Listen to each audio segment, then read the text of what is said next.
अस्सलाम वालेकुम नाजरीन, आप सबका खैर मकदम में शहर हैदराबाद टीवी न्यूज चैनल पर। आइए नाजरीन देखते हैं आज की अहम खबर।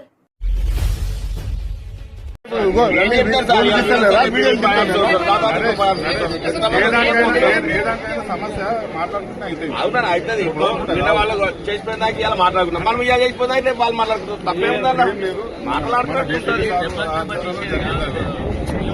సామరస్యంగా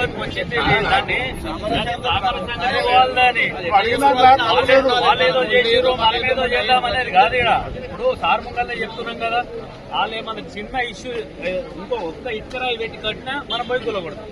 అర్థమైంది కదా, తెలుసుకో వచ్చింది మనకు. కానీ వాళ్ళు వాళ్ళ దగ్గర నుండి కనిపించినప్పుడు వాళ్ళ పక్కకే ఉన్నారు ఇప్పుడు వీళ్ళు, కానీ వాళ్ళ పక్కకు నుండి కనిపించారు. ఇప్పుడు మన లోపలికి మన పక్కకే ఉన్నారు. వాళ్ళకి అప్పుడు కట్టేటప్పుడు వాళ్ళ పక్కకే ఉన్నారు. అది ఎట్లా చూద్దాం యథావిధి ఉంచాము.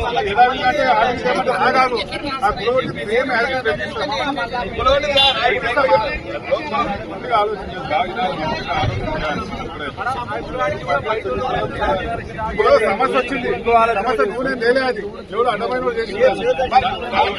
వాళ్ళందరూ గుడికి వందల పబ్లిక్ వచ్చింది. ఏ ఒక్క భక్తులు రారుగా నిన్ను వచ్చింది రారు, అది గ్యారంటీ. ఒక ముస్లిం వాడు టెంపుల్ కాడ నమాజ్ పెట్టుకోవాలి జాగేందుకు. ఆల్రెడీ కూడా సమస్య వచ్చిందని విషయాలు మాట్లాడినేమో ఉన్నారు. ఇప్పటిదాకా మాట్లాడిన పెద్దలు నేను చెప్తున్నాం కదా, వాళ్ళు ఇంకో కిటికీ పెట్టి కట్టినా మనం పోయి కొలగొడతాం. సార్ కూడా చెప్తున్నాం కదా మాట. భాయ్ సాబ్ మాకు మద్దతు చేసిన పాదాభివందనాలు చేస్తున్నాను. అందరికీ కూడా మద్దతు చేసినందుకు, ధర్మానికి ధర్మం కోసం చేసినందుకు, మా గ్రామం సమస్య మేము పరిష్కరిస్తున్నాను ప్రయత్నం చేస్తున్నాము. మద్దతు చేసిన సంతోషము. ఇష్యూ సాల్వ్ అయిపోతుంది. అక్కడ ఎలాంటి కార్యక్రమం జరగదు.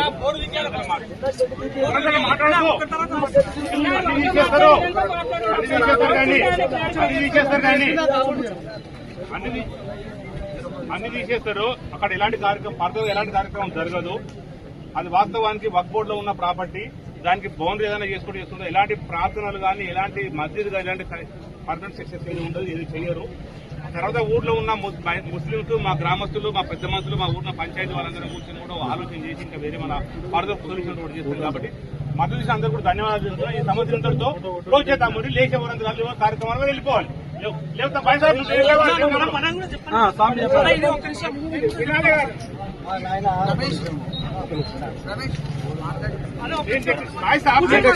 వాస్తవం మీద చెప్పేది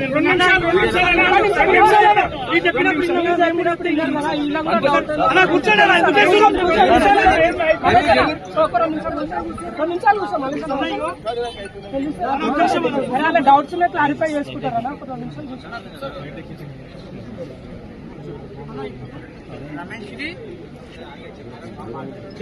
అన్న ఇప్పుడు ఓన్లీ ఇది గ్రామానికో ఒక ప్రాంతానికో సంబంధించింది కాదన్నా, కోట్లాది మంది హిందువులకు సంబంధించిన మ్యాటర్ కాబట్టి ఈ రోజులు మీకు టైం ఇచ్చిర్రు, మాట్లాడిరు పెద్దవాళ్ళని చెప్పేసి మేము టైం ఇచ్చినాము, మాట్లాడి చేసిర్రు. కానీ ఇప్పుడు మొత్తం తెలంగాణ ఉన్నటువంటి మొత్తం హిందువులకు సమస్య అన్న ఇది. ఓన్లీ నాట్ ఓన్లీ చిలుకూరు కాదన్న, ఇది మొత్తం హిందువులకు సంబంధించింది. కాబట్టి నేనేం చెప్తున్నా అంటే మేము చెప్పేది వినండి. ఇక్కడ ఉన్నటువంటి అన్యమతస్థులకు సంబంధించిన కట్టడం ఏదైతే ఉందో దాన్ని ఇప్పుడు తొలగించేంత వరకు ఇక్కడ నుంచి ఎవరు లేవరన్నా. ఇది ఉద్రిక్తం అవుతుంది కాబట్టి ఇది మనం శాంతియుతంగా మేము చెప్పేనా శాంతియుతంగా మీరు చెప్పినప్పుడు భారత్ మాతాకి అప్పుడు ఏం చేయాలన్నా? మరి చెప్పింది మీరు చెప్పినప్పుడు విన్నామా? మేము చెప్పే కూడా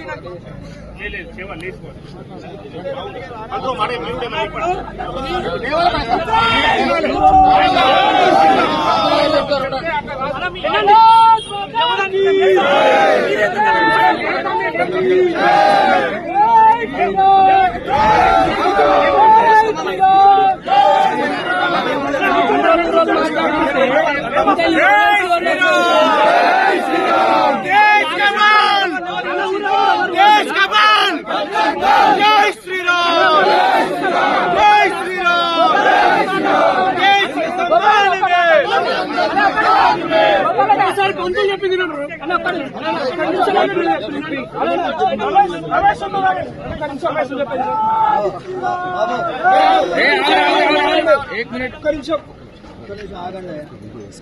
మీరందరూ నా మీద నమ్మకం ఉన్నదా? మీ అందరికి నా మీద నమ్మకం ఉందా? ఉందా లేదా? ఉందా లేదా? నేను ఆ మీటింగ్ లో మాట్లాడినాను.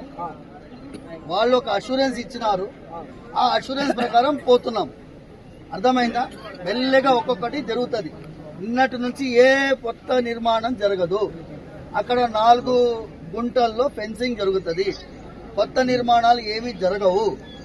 ఎలాంటి వాతావరణం ఇంతకు ముందు ఉండిందో అదే కొనసాగుతుంది. ఇక్కడ ఎవ్వరు కూడా విపరీతమైనటువంటి పరిస్థితి మనం సృష్టించకూడదు. వాళ్ళు కూడా సామరస్యంగా రావడానికి ప్రయత్నం చేస్తున్నారు. మీరందరూ దయచేసి సహకరించాలి. నా మీద నమ్మకం, ఏ విధమైన ప్రార్థనలు జరగవు. మీ అందరి తరఫున భగవంతుడి యొక్క సేవకుడిని నేను, ధర్మాని కోసం ముందు ఉండేవాడిని నేను. మీరందరూ నమ్మితే మీరందరూ లేవాలి. బోలో చిలుకూరు బాలాజీ భగవానికి